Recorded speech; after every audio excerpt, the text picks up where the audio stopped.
right, Marni, the floor is yours. So we're going to start with Marni because she is home and because she is sick. We'll start with Marni. Good morning, everybody. I'm not sure I'm seeing how many people are there, but We can see you I'm just glad fine. Thank you. Okay. Okay. Um, let's see, let me get my out of gallery mode here. I manage community relations for IMUA Family Services, and I manage most of their events, particularly the festivals that we are now doing at Discovery Garden. And I'm not sure how many of you guys are familiar with hold on one second, I'm having a little bit of issues here. Okay. Not sure how many of you guys have actually been to the Discovery Garden. I'll give you a little bit of a background on what it is. And if you've been to the former Yokuuchi estate, right by Maui Historical Society, then that is the actual property that IMUA had the honor of being able to purchase in 2020 during COVID. And sorry here. So basically what we're doing, I'll give you a quick rundown because I really want to focus on, if okay, unless you guys have questions, I'd like to focus on how we're dealing with this fire relief and this disaster relief. And I'm really hoping and sending prayers out to all of you guys that you're all safe and your families are safe and your homes are okay or safe, or you've been rehomed and getting the help that you need.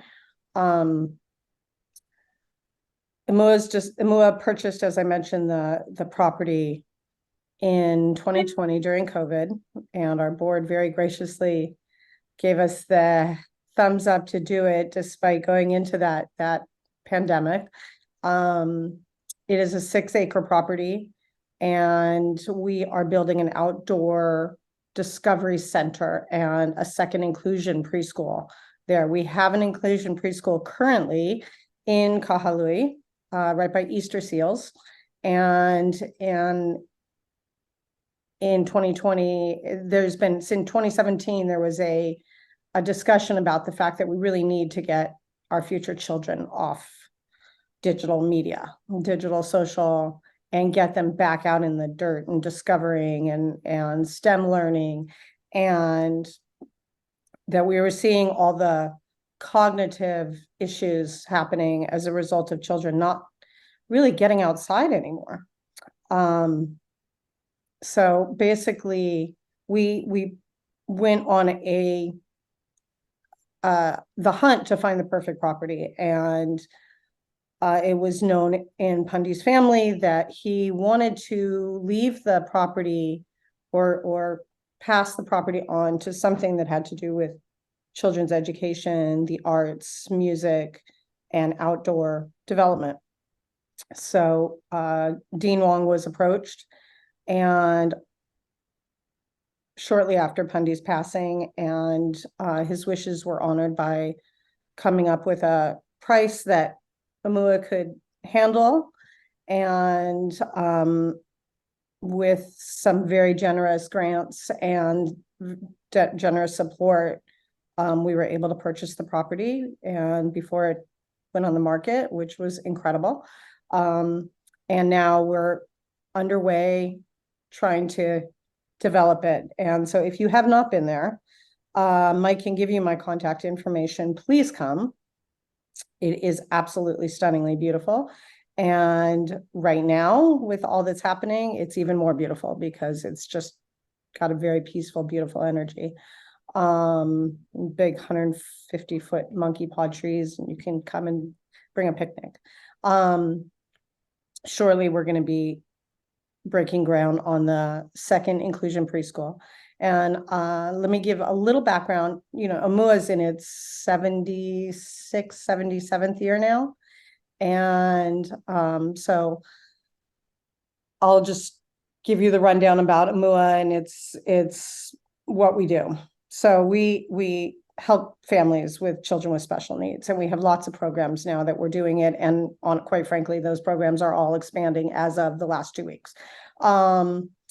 So with our childcare, we're doing a lot of the EI services, early intervention services, early childhood services, hearing screenings, autism services. I have a list in front of me because I'm having a little bit of brain fog. And then we also, in addition, do something called Healthcare Navigator, where we're helping people get walk that road of trying to get insurance, see if they qualify. And that's proven to be a very big thing since COVID, and also now, obviously, with the disaster. A lot of our events are done specifically to support our programs. Our events range from the gala, which I'm sure many of you are familiar with. And then we also have Paddle IMUA, which supports Camp IMUA. Camp is now in its 46th year. And we just recently brought on a new director of that program, who's actually starting Monday. So that's very exciting. And then we have Dream IMUA, which is a benefit of our 60-mile bike ride, which is Pedal IMUA, coming up in December. And that is to help children who are in some form of crisis. So, which you can imagine right now is, it's unspeakable, right? So we're getting ready to do that. And we're actually in contact with a group called Gran Fondo, who is an organization that supports around the world these type of bike rides. And so I've actually been in conversations with them, and they're going to support it and talk about what's happened to the children and the families here in Maui all over the world. So that's very exciting. At the garden, we do 3 festivals a year. We do the Butterfly Festival, which is generally in May, end of May. We do Halloween, which is coming up in October, and we invite you to come and attend and do a tent there. I think we had about 6 Rotary groups last year. Decorate your tent, decorate yourself, hand out candy. We had about 1,500 children come through, and it's basically essentially free. It's $5 per family, and that's really only to have a head count. All of our festivals are priced that way. And then we do a holiday festival, which will be December 15th this year. Again, they're community events. They're creating awareness and it's our way of giving back and inviting people to come and see what's happening at Discovery Garden. And then we have Color Festival at the MAC, more of a fundraiser. We get it completely underwritten, and it's, again, a way for us to celebrate difference among people, and express our aloha and bring lots of different families together to celebrate and be inclusive. So does anybody have any questions? I know I'm going really fast. Okay. So let's talk about what IMUA is doing for disaster relief, because I know that that's really the focus on everybody's mind right now, as it should be. We've taken a shift from, or added actually, because we still have all of our programs running. But we're now doing childcare. We've partnered with Nanny Connection, and we're doing childcare in Napili every day, Monday through Friday. We started the first day we basically wanted to set up something where the children could come, the families could come. It was easy for them to get to. So we've been positioning it in places. Napili right now seems to be the place where people can get to the easiest. And we bring out tons of supplies, like several huge vans worth of supplies each day. And all the nannies and the kids come and they play. And then we have trauma counselors there. So we have counselors that are working with the children and just playing with them. But there's counselors on hand that if there's a need that comes up, that somebody needs to handle, but are also be able to use language with these children to help them process their on hand, as well as for the parents as well. The parents can either drop off their children and go do what they need to do, or the children can the parents can meet with a counselor as well. At that, we're also having resources like FEMA is there, healthcare navigator is there to help get people research their healthcare medical needs and status, and if they need to get help signing up, we do that. And then we just have a whole booth of different resources that are available and trying to help direct families. And then in addition to that, we have a Amazon wish list that we put out, and I can show you pictures of our conference room, but basically our conference room got completely bombarded with things people ordered, and it was diapers, it was underwear, it was Enfamil, it was wipes. And so we got wish lists from all of our families and the community that's been coming out there, and we've been bringing them supplies as well. And we're just really focused on the families that are coming. The first day that we did this, which I believe was like maybe a week ago, we had 40 families come out. It's now at over 90 every day. And it's just been incredible. I mean, it's just been so incredible to be able to work with the kids and give them the support that they need. The other thing that we are doing is Play IMUA is something that we just started doing, because IMUA serves pretty much 0 to somewhere between 6 and 8. And with our preschool, the goal of that is to get these kids identified, because when you go into the DOE, they're not getting identified until 5. When you're going into regular elementary school.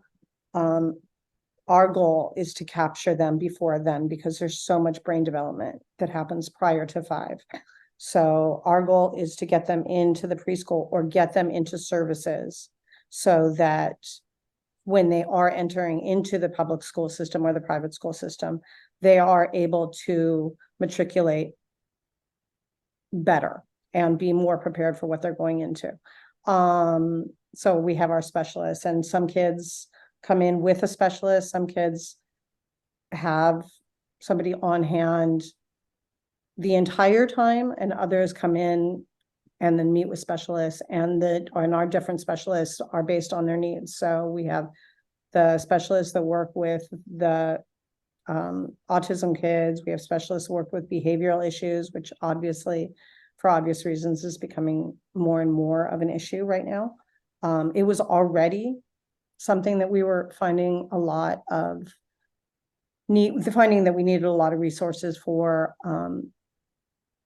due to COVID, a lot of fear, a lot of anxiety out there. So we are constantly fluctuating according to the needs that are out there and being shown to us. Play IMUA is something that is now new, because there's that gap in between 0 and preschool. So we now have babies up to 18 months, 2 years, everything varies a little bit, that they come to Discovery Garden, and we have basically a mommy toddler group, which has just been really wonderful. And that has tripled in size as well. So we're seeing a huge need out there, and trying to fill it as best we can. We have some other big things that are coming down the plank in the next couple months. There's going to be some beautiful exhibits coming to the garden. That the garden is an interesting it's an interesting facility, because it's really something we want open to the public, and we want people coming in enjoying, in addition to the educational component that is there. We're now moving into animal therapy. We have 4 alpacas, and we're going to have a tortoise soon. We have bunnies. So when the kids are there, It's really interesting to seeing them interacting with the animals. Alpacas actually in Europe are used for autism services. They're very, very sensitive and picking up energy. And so the other things that'll be developed there's going to be a full-size butterfly, life-size butterfly house there. There's going to be a tea garden. We're partnering with Oma Coffee, and they're helping us set up a tea garden there. And we will be building an outdoor amphitheater so that we can have halaus come and visit, and as well as do plays like Shakespeare in the park, and bring things that a lot of the kids here are not exposed to, that they might be on the mainland. So we're trying to bring exhibits and theater and things there that broaden their imagination. There's going to be structures there in the future that we've worked with a group called Duseum, that is all based on real tactile and engaging learning. So it's very exciting. It's a process dealing with permitting, and hopefully it'll be a really magical gift to the community. That is kind of my spiel very quickly. So let me know what your questions are, and I will do the best I can to answer them. Okay. One moment, I'm going to adjust something here. This makes more sense. Okay. So I just want to say myself that I really, your main area, the camp, I guess, it just sounds is amazing. Like really, and what you're planning on sounds fantastic. I really like what you're doing up in Napili too. That's great. That's a need that, like a lot of times when we talk about for Rotary, like what we're going to do in the community, the community needs assessment is something that you've got to think about. And, you know, that's clearly a community need. If you went from 40 to 90 in a week, it's amazing. Really great. Yeah. Yeah. Anybody have questions, y'all on Zoom or y'all here?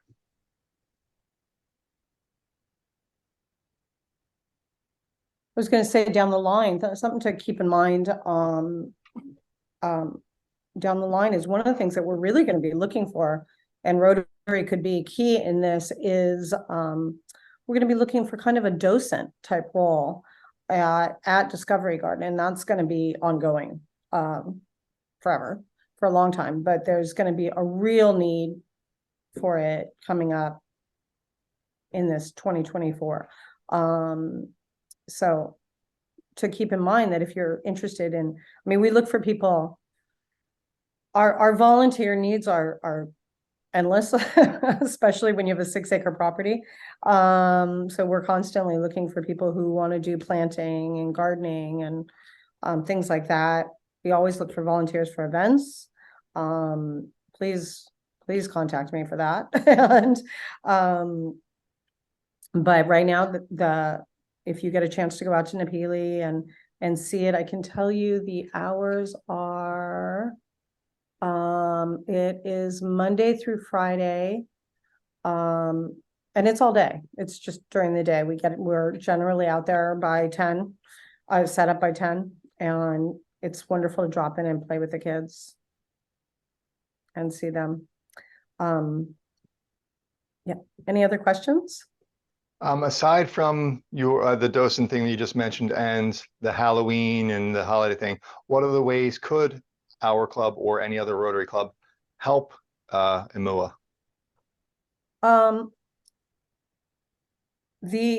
There's also outside of the events, because there's Butterfly Dream. It sometimes feels a little overwhelming. Butterfly Dream, Holiday, Pedal Paddle, Color Festival. I mean, we take events for all of those. The docents, and other than that, you know, we have things where you can come in and help in the office with mailings.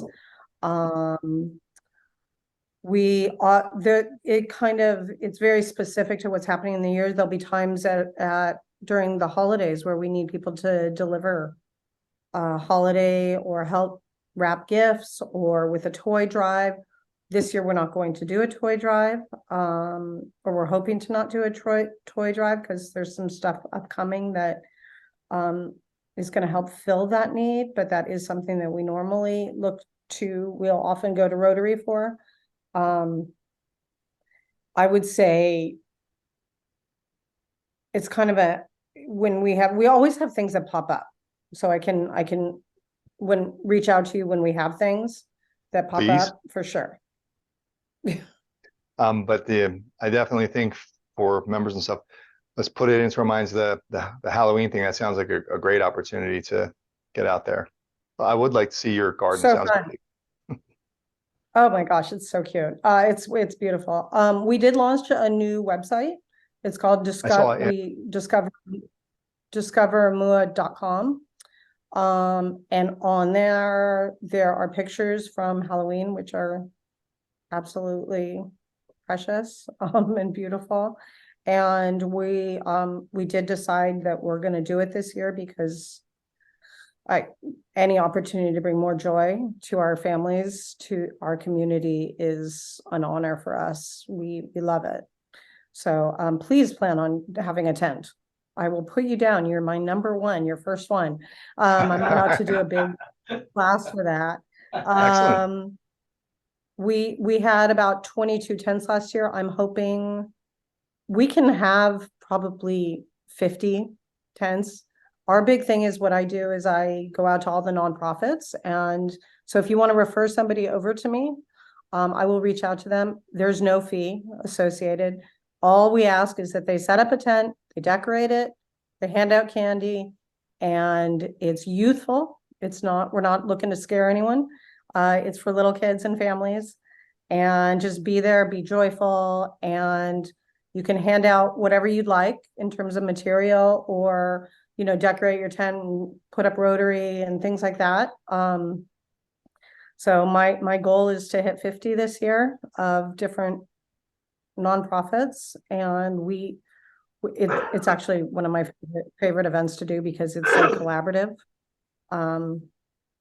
And for us, it works out beautifully because it's less decorating that I have to do if I have lots of tents that are decorated.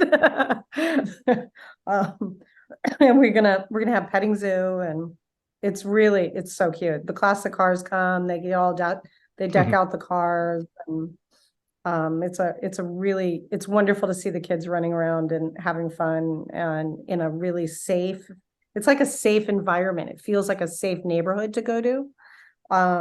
So it's going to be really magical this year. Excellent. For obvious reasons. Yeah, excellent. What day is that again? October 28th. Okay, thanks. Yep. Okay. Anybody else have any questions for Marni? No? Okay. Well, Marni, if you'd like to stick around and view the rest of the meeting when we do all the Rotary business and stuff, please do. Otherwise, you are absolutely free to go. Thank you so much for joining us. We really appreciate it, and we're definitely going to see you in the future.